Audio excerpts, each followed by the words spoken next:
नमस्ते स्टूडेंट्स, आइए आज हम फिर चलते हैं चैप्टर 9। एक्सरसाइज होगी हमारी 9.7 जिसमें हम पढ़ेंगे मानक सूत्रों की सहायता से दिए गए फलनों का समाकलन कैसे करते हैं। मानक सूत्र स्टूडेंट्स मैंने आपको लास्ट क्लास में आपको एक्सप्लेन किया था। 3 मानक सूत्र होते हैं। एक बार फिर से बोल दूं, हमारी किताब में भी पढ़े हैं, अच्छी तरह याद करें। पहला होता है integral root x square plus a square into D x बराबर, इनका सूत्र फिक्स है एक्स बटे 2 इंटू खुद प्लस एक्स ए स्क्वायर बटे 2 log एक्स प्लस खुद।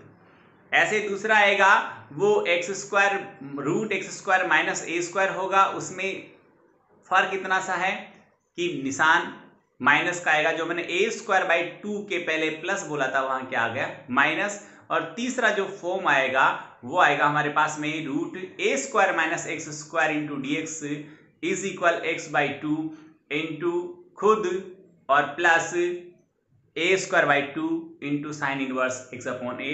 ये हमारा रहेगा तीसरा सूत्र। ये 3 मानक सूत्र है स्टूडेंट्स।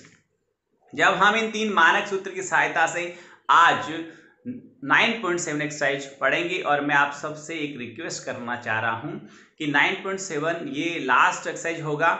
मिसलेनियस विविध प्रश्नमाला के सवाल आप खुद सोल्व करेंगे, और जितने आते हैं ठीक है, नहीं आते मेरे से पूछेंगे, क्योंकि जितने सवाल आप सोल्व करोगे उतना ही आपकी पावर, एक्यूरेसी, आपके जो सोचने की क्षमता है, आपका कॉमन सेंस है वो बढ़ेगा और आपकी हैबिट भी बढ़ेगी। तो इस बात को मैं मानते हुए आपको ये आदेश जारी कर रहा हूं कि आप मिसलेनियस खुद करेंगे, और जो डाउट है वो मुझे कॉल करके पूछेंगे या फिर ऐप पे अपनी डाउट लिख कर पूछेंगे। अब चलिए मैं एक बार एग्जांपल्स की भी आपको थोड़ी झलक बताता हूं। आप देखिए जरा बुक उठाकर। अच्छे एग्जांपल है, 45 से स्टार्ट हो रहे हैं। 45 जो है वो यहां पर मानक सूत्र की सहायता से भी हो सकता है, और पहला इंटू दूसरा जो अपन लगाते हैं उससे भी हो सकता है। मैं इन कुछ विशेष तरह के जो समाकल है उनके बारे में बात करूंगा पहले, और फिर आगे अपन नॉर्मल, क्योंकि यहाँ पर एक इन मानक सूत्रों के अलावा भी एक नया तरीका, नया फॉर्मेट और एक नया जो सिस्टम यहाँ पर अप्लाई होगा वो बहुत ही शानदार है, बहुत ही अच्छा है, बहुत ही इंप्रेसिव है। तो उसकी हम बात करेंगे। तो हम जिस थीम की बात कर रहे थे वो थीम ये है, जरा देखे ना, integral e raise to ax और इनटू में लिखा जाए साइन bx इंटू dx। तो यहां पर इसको विस्तार से हम लिखें। यदि देखो सवाल ये आ गया स्टूडेंट, आपको बताऊं, और 3 नंबर का आ गया या 2 नंबर का आ गया, सवाल ये आ गया, तब तो साहब आप इसको फर्स्ट इंटू सेकंड से ही करेंगे, कोई इसका उपाय दूसरा नहीं है। फर्स्ट कौन होगा? साइन होगा, क्योंकि ये तो एक्सपोनेंशियल है। ये कौन होगा? सेकंड होगा। और हम खंड से समाकलन विधि द्वारा इसे हल करेंगे। अच्छी तरह सुन लें, समझ लें इस बात को। यदि ये 2 नंबर का 3 नंबर का सवाल आया है तो इसको इसी तरह करना। अब सर आप 6 नंबर में क्यों नहीं बोल रहे? 6 नंबर में सवाल लिमिट वाला आता है, ये नहीं आता, इसलिए मैं 6 नंबर की बात नहीं करूंगा। अब मैं आपको एक बात और बता रहा हूं साथ में, यदि ये स्टेप हमें कहीं यूज करनी है, यानी ये जो समाकल है वो हमें किसी बड़े समाकल के बीच में ऐसी स्टेप आती है और यूज करना है, तो इसको डायरेक्ट कैसे लिखें वो आपको तरीका मैं बताता हूं। हालांकि आप फर्स्ट इंटू सेकंड लेकर स्टेप बाय स्टेप करोगे तो जो मैं अभी लास्ट इसका कंक्लूजन लिखूंगा वो कंक्लूजन ही आएगा, सेम वही आएगा। तो क्या आएगा जरा, इसका भी तरीका है, वो है e की पावर ax जो भी गिवन है, नीचे a square plus B square जो भी गिवन है, ब्रैकेट आएगा a है तो यहां पर आएगा हमारे पास साइन bx और माइनस b cos bx। समझ लेना इस बात। देखिए यहां पर इसको याद करना पड़ा, कोई उपाय नहीं, बट इसका दूसरा फॉर्म आता है, उसको और इसको, इन दोनों को याद करना हो तब आपको जरूर थोड़ा सा मैं आपको हेल्प कर सकता हूं, और आपको ही थोड़ा सा कॉमन सेंसली इसमें इन्वॉल्व होना है तो अच्छा लगेगा। ये फर्स्ट पार्ट दोनों में सेम रहता है, ये ब्रैकेट से बाहर है वो बिल्कुल सेम रहता है, यहां ए ही रहेगा और यहां अब हो जाएगा कोस, और bx ही रहना है, यहां प्लस हो जाएगा और यहाँ साइन हो जाएगा, यानी साइन की जगह कोस हो गया, कोस की जगह साइन हो गया और माइनस की जगह प्लस हो गया।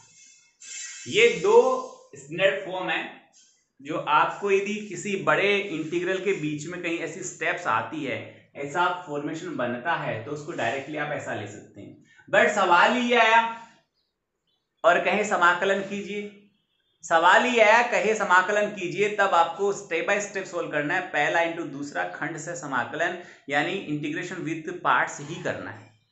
इस बात को ध्यान रखें। ये कब काम में लेना है, जब किसी बड़े इंटीग्रल के बीच में स्टेप आ गई तो उसको आप खंड से ऐसा यूज कर सकते हैं ताकि आपका टाइम बच सके। अब ये मैं बात कर रहा था 45 नंबर एग्जाम्पल है, वो सेम इसी थीम से होना है। 46 है वो अपने तरीके से होना है, यानी वहां पर सब्सटीट्यूशन मेथड लगेगा। यहाँ पर x जो log x है उस पार्ट को आप t मानेंगे और उस हिसाब से आप उसको करेंगे, क्योंकि ये सब चीजें आपको पहले से बता रखी। 47 है उसमें साइन इनवर्स x को आप t मानेंगे, आराम से हो जाएगा। ये भी सब्सटीट्यूशन मेथड से ही होने वाला है। आगे मैं बात करता हूँ स्टूडेंट्स, तो हमारा 48 है वो इस फॉर्म से होना है। 48 इस फॉर्म से हो जाएगा आराम से, कोई दिक्कत की बात नहीं है। 48 है इस फॉर्म से हो जाएगा। और 49 चलें तो 49 के मैं यहाँ पर 3 पार्ट पढ़े हैं, इनमें से 2 एक्सप्लेन करूंगा क्योंकि अच्छी थीम के सवाल हैं। ऐसे सवाल 3 नंबर में आने के चांस बनते हैं, इसलिए मैं आपको इन्हें कंप्लीटली एक्सप्लेन करता हूँ। ये देख लिया होगा और बुक में पढ़ा, उतार ले इसको।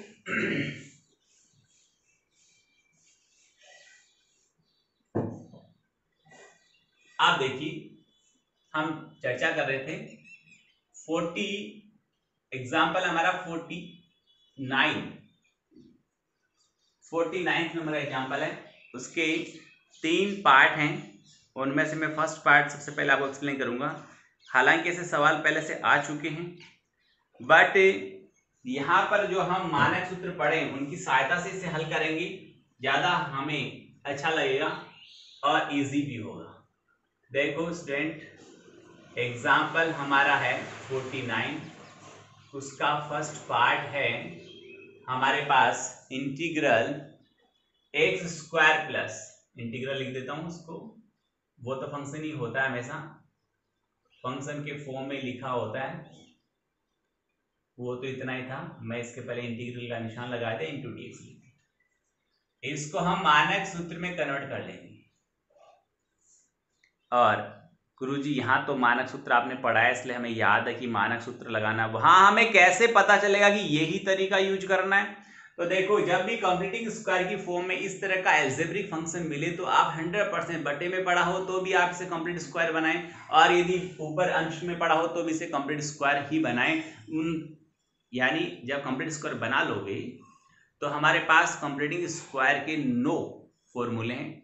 6 तो पहले मैंने आपको बताए थे और 3 मैंने अभी कल वाले वीडियो में लास्ट क्लास में हमने पढ़े थे कि मानक सूत्र हैं। ये 9 कंप्लीटिंग स्क्वायर पे डिपेंड ही सूत्र हैं, ये बहुत ज़्यादा यूज होते हैं। 11th चैप्टर में तो सबसे ज़्यादा यूज होंगे, इसलिए इन्हें याद रखें, ढंग से पढ़ें, सीखें। कोई दिक्कत हो तो आप मुझे पूछिए। यहाँ इसका कंप्लीटिंग स्क्वायर बनाने में कोई दिक्कत नहीं आएगी। ये एक्स स्क्वायर हो गया, ए स्क्वायर प्लस 2ab, इसको 1 + 4 लिख दो, 4 मतलब 2 का स्क्वायर लिख दो, इंटू डी एक्स पड़ा है। ये होता है x + 1 का होल स्क्वायर, यानी a + b का whole square, x + 1 whole square हो गया प्लस 2 का होल स्क्वायर हो गया। और यहाँ मानक सूत्र, पहले नंबर का मानक सूत्र काम में आ जाएगा। यहाँ पर होता है x/2 और इंटू खुद था x² + 2x + 5 था, फिर होता है प्लस a², यहाँ a का काम कर रहा है कौन 2, तो a का स्क्वायर 4/2 हो गया। log x प्लस खुद x का काम कर रहा है x + 1 खुद था हमारे पास में √x² + 2x + 5। ये स्टूडेंट हमारा हो गया इसका सॉल्यूशन। ये था एग्जाम्पल नंबर 49 का फर्स्ट, जिसे हमें कंप्लीटिंग स्क्वायर मेथड यूज करते हुए यहाँ पर इसको मानक सूत्र में कन्वर्ट किया है और हमने इसको सोल्व किया है। इसका सेकंड आप चाहें तो उसमें थोड़ा सा आपको सावधानी रखनी है। इसका सेकंड 49 का सेकंड आप देखिए तो ये आएगा आपके पास में इंटीग्रल √3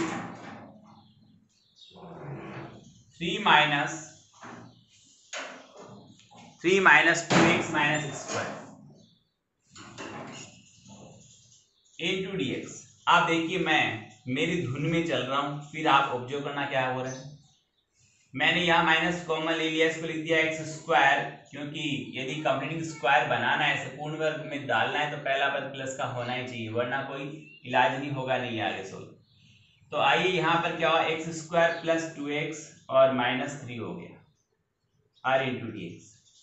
बट स्टूडेंट कभी आपने ऐसा देखा है कि एक्स स्क्वायर इज इक्वल -4 और x इज इक्वल -4 का रूट, ऐसा कभी देखा है? ये सिर्फ सम्मिश्र संख्या है, जो कॉम्प्लेक्स नंबर होती है, जो काल्पनिक संख्या होती है, उनमें ही ऐसी स्थिति बनती है, वास्तविक संख्याओं में ऐसी स्थिति नहीं बनती। और ध्यान रखिए, जितने भी फलन की स्टडी होती है, चाहे फलन कैसा हो कि फलन अपने पास इंटीग्रल कर रहे हो, चाहे डिफरेंशिएशन कर रहे हो, चाहे फलन को मैक्सिमम मिनिमम प्रूव कर रहे हो, चाहे कंटिन्यूअस प्रूव कर रहे हो, चाहे इसे अपन वो इंक्रीजिंग है डिक्रीजिंग है, जैसा भी अपन किसी भी फलन की कोई भी प्रॉपर्टी पढ़ रहे हैं कि आच्छादी है, इन्वर्टिबल है, ये सारी प्रॉपर्टीज होती है, सारे गुण होते हैं फलनों के। जब भी हम किसी फलन के गुणों के बारे में या उन पे कोई ऑपरेशन करते हैं, तो वहां पर उस फलन में जो भी अज्ञात राशि x या t है, वो हमेशा वास्तविक संख्या मानकर हल की जाती है, वो एक काल्पनिक संख्या नहीं होती है। काल्पनिक संख्याओं के लिए फलन की प्रॉपर्टी का अध्ययन नहीं कर सकते हम। तो यहाँ पर ऐसी स्थिति केवल काल्पनिक संख्याओं कॉम्प्लेक्स नंबर में बनती है, जिसे अपन आयोटा से सिद्ध करते हैं। यदि यहाँ पर इसे कॉम्प्लेक्स नंबर में कन्वर्ट करना होता तो हम इसे x is equal iota square r into 4 का रूट हो जाता है, तो यहां आता 2 आयोटा, क्योंकि यहां पर -4 का मीनिंग होता है -1 इंटू 4, और आयोटा स्क्वायर का वैल्यू यानी आयोटा ही एक ऐसा सिंबल है जिसका स्क्वायर नेगेटिव होता है, बाकी किसी का स्क्वायर नेगेटिव नहीं होता है, हमेशा स्क्वायर पॉजिटिव ही होता है। और ये एक सिंबल हमने माना है, काल्पनिक संख्याओं का अध्ययन के लिए एक सिंबल इजाद किया गया था। अब मैं आपको वापस ले चलता हूं, तो यहां पर स्थिति ये बनती है कि रूट के अंदर कोई भी वास्तविक संख्या माइनस में नहीं होती, इसलिए हम ऐसा लिखें, ये बहुत गलत है। तो सर क्या करें, तो ऐसा करिए, आप इसको उठाइए यहां से और आप यहां अलग से वर्क कीजिए, जो आप फेर में भी कर सकते हैं, रफ में भी कर सकते हैं, फेर में करो तो कोई दिक्कत नहीं है। यहां माइनस कॉमन ले लो, कोई दिक्कत नहीं है, एक्स स्क्वायर और प्लस 2x हो गया, -3 हो गया। इसको कंप्लीटिंग स्क्वायर में कन्वर्ट करना है, तो आपको अच्छी तरह पता है, ये तो a स्क्वायर हो गया और प्लस 2 इंटू एक्स, यहाँ पर 1 चाहिए आपको, हो गया 1, तो इसमें 1 जोड़ो और 1 घटाओ तो 4 हो गया, 4 हो गया यानी -2 का स्क्वायर होगा, ये लो अपना काम बन गया। यानी यहाँ पर हमारे पास बन गया -x प्लस 1 का तो होल स्क्वायर हो गया, -2 का होल स्क्वायर हो गया। अब ये ब्रैकेट मैं ओपन करूंगा, ब्रेसेस को खोलेंगे हम यहाँ पर, तो देखना ये तो हो जाएगा माइनस का, ये हो जाएगा प्लस का, यानी 2 का जो होल स्क्वायर है वो तो हो जाएगा प्लस का, और x प्लस 1 का होल स्क्वायर वो हो जाएगा इसका माइनस का। इतनी बात समझ में आ गई होगी आपको। अब इसको ले जाकर वापस रख दो, यहाँ पर मैं इसके सेकंड की बात कर रहा हूं, अब वापस लिख दो इसको, तब i is equal integral root हमारे पास हो गया 2 का whole square minus x plus 1 का होल स्क्वायर और इंटू dx। यहाँ पर जो तीसरे नंबर का जो मानक सूत्र है वो अप्लाई हो जाएगा और ये आगे सोल्व हो जाएगा। तो ये भी बहुत जरूरी था बताना, इसको ध्यान रखना। डायरेक्टली यदि अपन यहाँ पर रूट के अंदर माइनस लेते हैं वो 100% गलत है, वो रॉन्ग है, किसी भी स्थिति से वो सही नहीं है। 50वें नंबर का एग्जाम्पल है सेक क्यूब एक्स है, इसमें 1 को सेक स्क्वायर ले लो, 1 को सेक एक्स ले लो, सेक स्क्वायर को 1 + tan स्क्वायर में आप कन्वर्ट कर सकते हो। आप इस तरह से इसको सोल्व करें। आगे देखिए, आगे बात करते हैं हम जो 51 नंबर का जो एग्जाम्पल है वो मैंने आपको अभी 2 अलग से सूत्र लिखवाए थे, e⁴ax इंटू साइन bx और e⁴ax इंटू कोस bx। उन 2 सूत्रों में से दूसरे वाला सूत्र इस पे अप्लाई होगा, आप इसको अच्छी तरह लगाएं, देखें, समझे, हो जाएगा। अब 9.7 में यहाँ पर लास्ट में आपको बता दूं कि टोटल 16 सवाल हैं।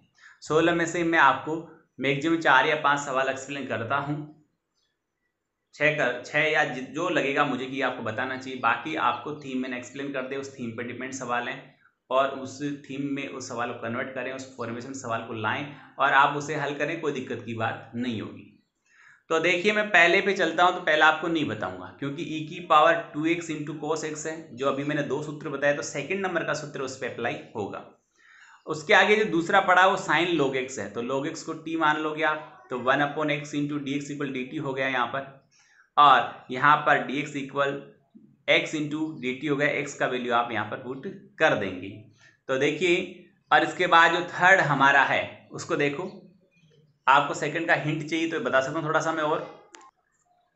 तो हम बात कर रहे थे यहाँ पर दूसरे नंबर के सवाल की, 7.6 का दूसरा सवाल मैं आपको थोड़ा सा हिंट के तौर पे बता रहा हूँ। वो देखिए, फर्स्ट आपको मैंने बता दिया है, हिंट दिया है किस तरह से होगा।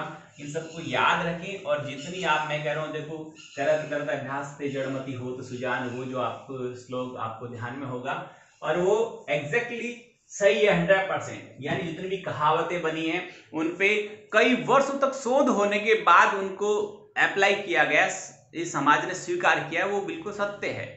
तो जितना आप प्रैक्टिस करोगे उतना ही आपको ये नॉलेज होगा, और उसके बारे में गहराई से आपको जानना है तो इसमें डूबिए। ऐसे नहीं कि हम फॉर्मेलिटी के रूप में होमवर्क कर रहे हैं, होमवर्क करोगे तो होमवर्क ही होगा। याद रखें, होमवर्क इसका मीनिंग गृह कार्य, घर का काम हो रहा है। यदि आपको बाहर जाना है, घर से बाहर निकलना है, यदि ऊंचाइयों तक जाना है, तो उसके अंदर डूबना पड़ेगा, और उसे होमवर्क नहीं, उसे आपको सेल्फ स्टडी में आत्मसात करना पड़ेगा। क्योंकि घर पे काम किया तो घर पे रह गया। आत्मसात करोगे, सेल्फ स्टडी करोगे, यदि आपके हृदय के अंदर, आपके दिमाग के अंदर, यदि आपके जहन में कोई चीज बैठ गई, तो आप जहां जहां आप जाओगे वो आपके साथ रहेगी। और जहन में कोई चीज, कोई बात, कोई थीम, कोई स्टडी पॉइंट और कोई नॉलेज आपको बिठाना है, तो उस पॉइंट के अंदर, उस सब्जेक्ट के अंदर, उस टॉपिक के अंदर आपको डूबना पड़ेगा। होमवर्क करोगे तो घर पे रहोगे, और यदि सेल्फ स्टडी करोगे, स्वाध्याय करोगे, तो आप बाहर जाओगे, जहां जाओगे अच्छी ऊंचाइयों पर जाओगे। आइए इस बात को ध्यान रखिए। इधर आइए, मैं आपको ले चलता हूं सवाल संख्या 2, और दूसरा सवाल मेरे पास ये था कि साइन log x, ये सवाल था। तो मैं यदि इसका इंटीग्रल करना चाहता हूं, तो log x को let log x equal T है, इसको ध्यान दें, इसको x बराबर e की पावर t, ये तो लघुगणक है, ये प्रति लघुगणक है, ये लोगरिथम है, ये एंटी लोगरिथम है। एंटी लोगरिथम लेते ही जो बराबर में जो एक तरफ का लोग हटेगा, और जिधर लोग नहीं था वो पद e की पावर में चला जाता है। याद रखें, एंटी लोग लेते वक्त जिधर लोग था वो हट जाएगा, जिधर नहीं था वो e की पावर में चला जाएगा। अब इसका आप करें अवकलन, x का dx हो गया, e की पावर t का e की पावर t रहा इंटू dt हो गया। इसको वापस वहां रख दें, एक स्टेप और लिखता हूं, उसके बाद सारा काम आपका हो गया। इसको तो आपने t माना ही था, और इंटू में e की पावर t हो गया इंटू dt हो गया। मुझे बताने की जरूरत नहीं है, ये फर्स्ट हो गया और ये सेकेंड हो गया। ये सवाल संख्या दूसरा है 9.7 का। तीसरे की बात करो तो कोई बताने की जरूरत नहीं है, टेंशन की बात नहीं। ऊपर जो tan इनवर्स x पड़ा उसको आपको t मानना है, फिर आपका काम आराम से हो जाएगा। और उसके आगे बात करें तो जो मैंने आपको दो सूत्र भी बताए थे, e की power ax into sign bx और e की पावर x इंटू कोस bx, तो कोस bx वाला सूत्र यहाँ पर अप्लाई होगा। चौथे सवाल में लिख लें आप। पांचवें में e की पावर x और साइन स्क्वायर x, कोई दिक्कत की बात नहीं, साइन स्क्वायर x है, इसको आप फर्स्ट ले लें, e की पावर x को सेकंड ले लें, या फिर साइन स्क्वायर x को आप ऐसा भी लिख सकते हैं, क्या 1 माइनस कोस स्क्वायर x, और नहीं लिखो तो जो पड़ा है उसके हिसाब से आराम से हो जाएगा, कहीं दिक्कत वाली बात नहीं है। आगे 6 है हमारे पास e raise to a sine inverse x, तो a साइन इनवर्स x में से केवल साइन इनवर्स x को आप t मान लें, साइन इनवर्स x को आप क्या मान लें, t मान लें, तो x इक्वल साइन t हो जाएगा। x का dx हो गया, साइन का कोस t इंटू dt हो गया, तो dx की जगह आपके पास आएगा कोस t इंटू dt, और ये हो गया e की पावर a t।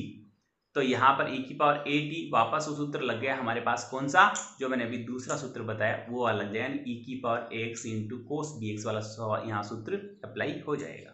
ये सब हिंट्स लिख ले आप। आगे देखिए 7 पढ़ा है हमारे पास में, कोस पढ़ा है, और ब्रैकेट्स में b log x by a पढ़ा है। इसको जरा देखिए, मैं आपको एक्सप्लेन करता हूँ। 7वें सवाल में हम देख रहे हैं कि सवाल पड़ा है कॉस, सवाल संख्या 7,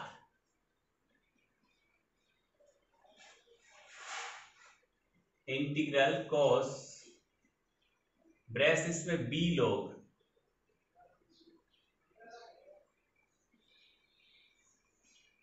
एक्स बाई ए है मेरे ख्याल से, वापस देखते हैं, एक्स बाई, सही लिखा मैंने। यहां आप क्या करेंगे कि ये लोग एक्स बाई ए है, इसको टी मान लेंगे, और एक स्टेप बताइए, इसको एंटी लोग लोगे तो ये एक्स बाई ए हो जाएगा, उधर ई की पावर टी हो गया, x is equal a into e की पावर टी हो गया। इसका आप अवकलन करेंगे तो dx बराबर ये a इंटू ई की पावर टी रहेगा और इंटू डी टी आ गया, समझ में आ गया। अब आगे इसको लिखेंगे तो इंटीग्रल पढ़ा है, कोस ऑलरेडी पढ़ा है, कोई दिक्कत वाली बात ही नहीं है, और यहाँ b भी पढ़ा था, वो पढ़ा रहने दो, इस पूरे पार्ट को मैंने t मान लिया, ये भी कोई दिक्कत नहीं है। dx का वैल्यू आ गया हमारे पास में a और e की power t into D T, ये a है वो बेचारा कोफिशिएंट, इसको बाहर रखो, और यहाँ e की पावर t आ गया और इनटू में cos bx आ गया, यानी bt, और ये t यानी x के पदों में होता है तो x आता है, यहाँ पर t के पदों में t आ गया, तो इनटू में dt आएगा। ये सूत्र आपको याद है, आप सुन लीजिए मेरी बात। यहाँ पर आप शॉर्टली लिखने के रूप में ये सूत्र डायरेक्ट जो मैंने सूत्र बताए दो, e की power ax into sine B X और e की power x into cos B X जो बताएं वो डायरेक्टली यूज कर रहे हैं, कोई दिक्कत नहीं। बट मैंने शुरू में कह दिया था यदि सवाल 2 नंबर 3 नंबर में आया है, केवल काम यही करना है, तो आपको यहाँ पर खंड से समाकलन ही यूज करना है और डायरेक्टली इसको नहीं लिखना है, ये बात ध्यान रखें। और यहाँ पर मैं तो ये कहूँगा कि अब आप इसे फर्स्ट और सेकंड, इसको आप फर्स्ट माने इसको सेकंड मानकर ही करें, ताकि आपका वो अभ्यास है और उसको लिखने का तरीका आपको जारी रहे और याद हो जाए। ये हो गया 7 तक का सवाल, तो 5 हो गया, 6 हो गया, 7 और 5 में मैंने बता दिया होगा आपको साइन स्क्वायर जो x है उसको आप मतलब सेकंड, ये फर्स्ट पार्ट रहेगा, पर फर्स्ट पार्ट रहने से पहले इसको सोल्व करना पड़ेगा।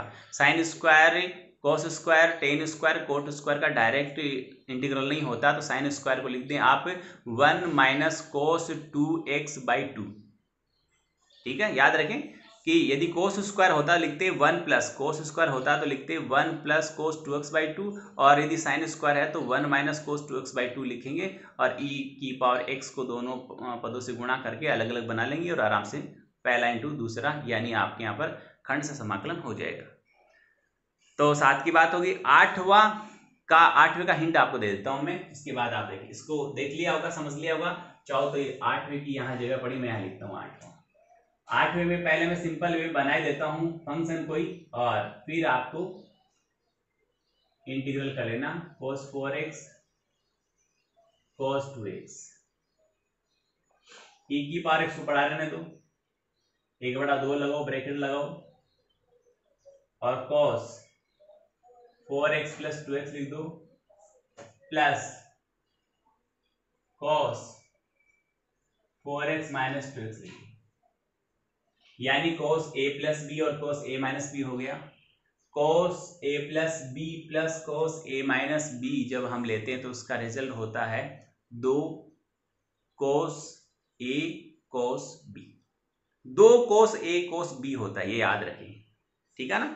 तो जो 2 आएगा, ये 2 क्यों लिया मैंने, ये अपने आप यहाँ पर 2 है, ये 2 से 2 क्या हो जाएगा, कैंसिल हो जाएगा, तो ये बचा ना, इसलिए मैंने नीचे 2 ले, क्योंकि ऐसा लिखने पर 2 बाहर निकल जाएगा, 2 इस 2 से क्या हो जाएगा, कैंसिल हो जाएगा। तो ये हमारी स्थिति यहां पर बन गई। आगे देखिए, इसको आप सोल्व करेंगे तो ये हो गया e की पावर x cos 6x और e की पावर x और cos 2x हो गया, पहला इंटू दूसरा, यहां पर खंड से समाकलन लग जाएगा। आगे बढ़ते हैं हम, सवाल संख्या 9 पे आते हैं, तो कोई दिक्कत वाली बात ही नहीं है। 9 का मैंने आपको अच्छी तरह बता कर गया हूं, इंटीग्रल पढ़ा है, और मेरे ख्याल से यहाँ पर 9x minus 2x minus x square है, 2x माइनस x स्क्वायर है, तो ये डायरेक्ट तो होगा नहीं, इसको बाहर निकालें, x स्क्वायर माइनस 2x लिखें, इसको यहाँ एक जोड़ें और एक हटा दें, हो गया आपका काम। ये माइनस पड़ा रहेगा और ये x माइनस 1 का होल स्क्वायर हो जाएगा, ये माइनस 1 का होल स्क्वायर हो गया। जब ब्रैकेट खोलेंगे तो 1 का स्क्वायर पहले आ जाएगा और x माइनस 1 का होल स्क्वायर बाद में चला जाएगा। ये स्टैंडर्ड फॉर्मूले में कन्वर्ट हो चुका है, इस पे मानक सूत्र लग जाएगा। आगे बात करें स्टूडेंट्स, सवाल संख्या 10, 11, 12, 13, 14, 15, 16। तो 15, 16 में कोई दिक्कत नहीं है। 13 और 14 में थोड़ा सा आपको यदि बताना है तो मैं आपको यहाँ पर एक्सप्लेन कर सकता हूँ। आइए क्या है,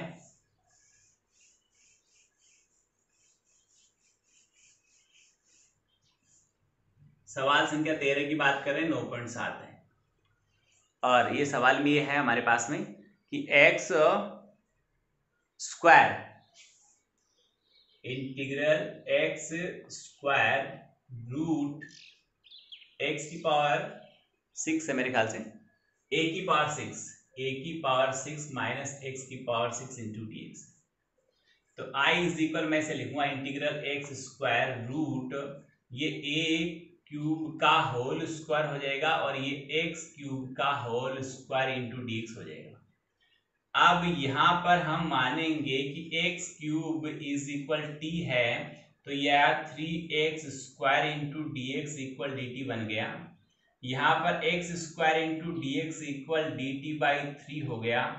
मैं इसे फिर से वैल्यू रखना चाहूंगा तो x square into D x यानी x square into D x d t by 3, तो 1/3 को बाहर ले लेता हूं और अंदर देखिए यहाँ पर रूट पड़ा ही है, ये तो a क्यूब का होल स्क्वायर है, कांस्टेंट है, इस पर कोई फर्क नहीं पड़ेगा और ये हो गया t का स्क्वायर इंटू में आ गया dt। यहाँ पर मानक सूत्र लग जाएगा साइन इनवर्स x बाई ए वाला। आई बात समझ में? ये हुआ सवाल संख्या 13। सवाल संख्या 14 की हम बात करते हैं तो वो है हमारे पास में x प्लस 1 और रूट एक्स स्क्वायर प्लस 1। तो मैं यहाँ जो बाहर बिना रूट के x प्लस 1 पड़ा है उसको आपको ये कहूँगा कि उसे आप खोल लें, उस पोस्टर को खोल लें। कैसे होगा देखिए जरा बोर्ड पे, ये तो मैं हटाता हूँ, ऐड तो 9th पे हटाता हूँ, 14th नंबर के डाउट की बात करता हूँ, सवाल संख्या 14 की बात करते हैं। आ जाइए, ये है हमारे पास में i is equal integral x plus 1 और फिर root x square plus 1 into dx। इसको हम अलग अलग सेपरेट करें तो x root x square plus 1 into dx और एक से गुणा करूंगा तो integral root x square plus 1 into dx। i is equal, यहां पर आप इसको i1 माने, कोई दिक्कत नहीं है, इस पे डायरेक्ट सूत्र लग रहा है तो मानने की जरूरत नहीं है, x बटा 2 और रूट खुद और प्लस a स्क्वायर, a का मान 1 किए और log x प्लस खुद, ये तो हो गया इसका सॉल्यूशन। इसको हम हल करें तो i1 को अलग लीजिए आप, x root x square plus 1 into D X, यहां आप मान लीजिए X square plus 1 is equal T है, तो ये हो गया 2x into D X equal D T.